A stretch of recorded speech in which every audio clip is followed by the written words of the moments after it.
After that Good American Family mid-season ending, Mark Duplass explains his approach to Natalia Grace's adoptive father. Creator Katie Robbins has promised a Rashomon-like story with the Hulu series, which Duplass says is why he signed on to play Michael Barnett. Early on in Good American Family, viewers of the weekly Hulu series about the adoptive parents of Natalia Grace get a sense that they aren't being told the full story. The dramatization of the real-life national news story of Christine and Michael Barnett adopting Grace, a Ukrainian child orphan with a rare and severe form of dwarfism, has been primarily unfolding in flashback to explore what allegedly happened after the Indiana husband and wife adopted Grace in 2010. But each episode opens with a flash-forward that gives even the most unassuming viewer, who hasn't seen the headlines or watched the ID docuseries, the curious case of Natalia Grace, hints that there is at least one unreliable narrator telling this story.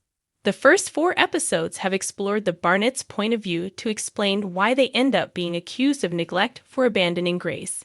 Their adopted daughter was actually an adult posing as a child, and became a threat to the family, they'd alleged, a sociopathic con artist, to quote Christine, who was played in Good American Family by Ellen Pompeo, also an executive producer on the series created by Katie Robbins. The episodes have been told primarily through Christine's point of view, as she has tried to convince her husband that she and their 3 children are being targeted by Grace. In the 4th episode released on Wednesday, titled Right There in Black and White, Michael finally agrees with Christine, after multiple alleged threats to the family, that Grace is dangerous. They tell their story to a local policeman and go through the legal process to change Grace's age from 7 to 22. They interview doctors and provide the needed paperwork to correct what they allege is her true age. The episode ends with the Barnetts setting up a reluctant Grace with an apartment to live on her own, as they plan to remain her guardians from afar due to her disability. The episode ends with the couple, finally, hopeful. But the present-day timeline has already made it clear that relief won't last long, as in the near future, the Barnetts' marriage dissolves, and even in their divorce, they turn on each other. Michael is seen in present day cooperating with an investigator against Christine, whom he calls the devil, to get the abandonment charges filed against her. Episode 4's flash forward reveals he's also going to be charged for his involvement. From the start, creator Robbins had described the series as dramatizing multiple conflicting points of view. We're led to question if our understanding of what we've been seeing the whole time is actually what happened. Robbins told The Hollywood Reporter about how she structured the series, telling viewers what to expect as the series releases new weekly episodes.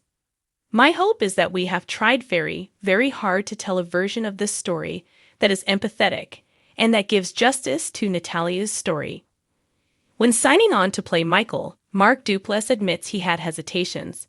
He said he had glanced the headlines and had an awareness of Grace's story, and he also knew there was a docuseries.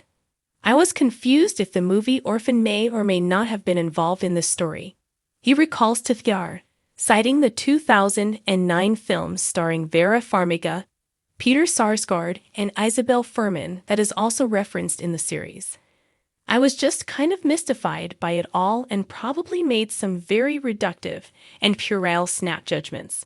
So Duplass confronted Robbins and co-showrunner Sarah Sutherland with his questions. I was like, why are we telling this story? Let's not just be another ripped from the headline story, he says. And they were like, thank you for asking, because this is a multi-layered, multi-perspective version of this story that we're going to take 8 episodes to tell. When I realized they were going to allow this sort of Rashomon-like approach, I was like, oh, this is really something quite different. The series will now head into its second half, with more perspectives set to be introduced, and the character of Michael is mainly seen through other viewpoints. Michael was so fascinating from a number of things that I'm interested in, Duplass says of his attraction to the character. Mental health issues, how to stay on your feet, looking at a damaged past, and figuring out how to right those wrongs and raise your kids in a way that hopefully supersedes that. Developing a hero complex in the process, letting your ego get in the way, and just watching the road to hell be paved with good intentions. These are all things that felt really in my wheelhouse. Michael's perspective. Duplass says he didn't speak to the real Michael Barnett, similar to Pompeo and Imogen Faith Reed, who plays Grace. I didn't speak to Michael. I didn't try to, he explains.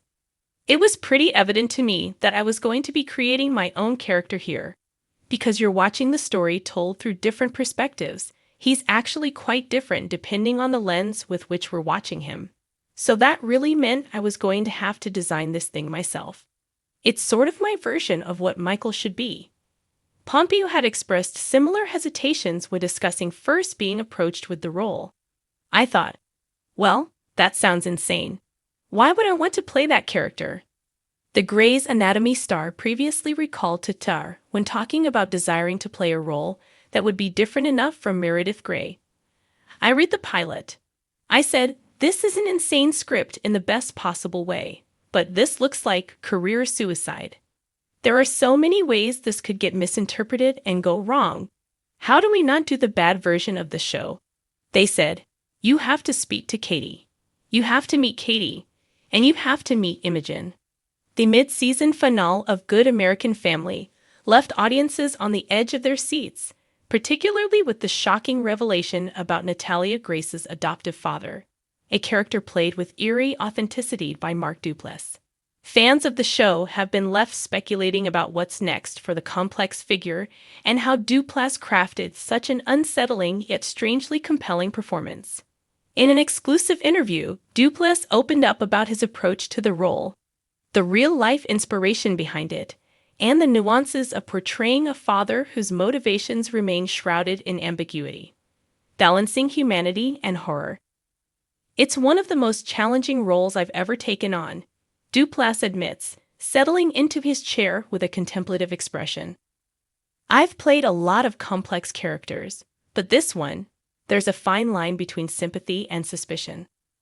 The mid-season finale delivered a moment that had been building all season, the confrontation between Natalia and her adoptive father, where the layers of deception, manipulation, and potential victimhood came crashing together in a single charged scene.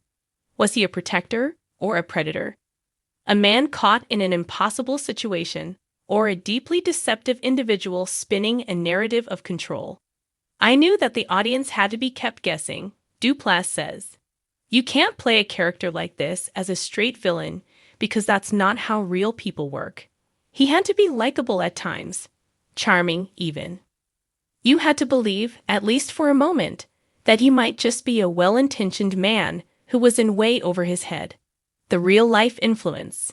While Good American Family is a dramatized version of true events, it's no secret that the case of Natalia Grace, a girl originally thought to be a 6-year-old orphan from Ukraine, but later suspected to be an adult woman posing as a child, inspired parts of the storyline.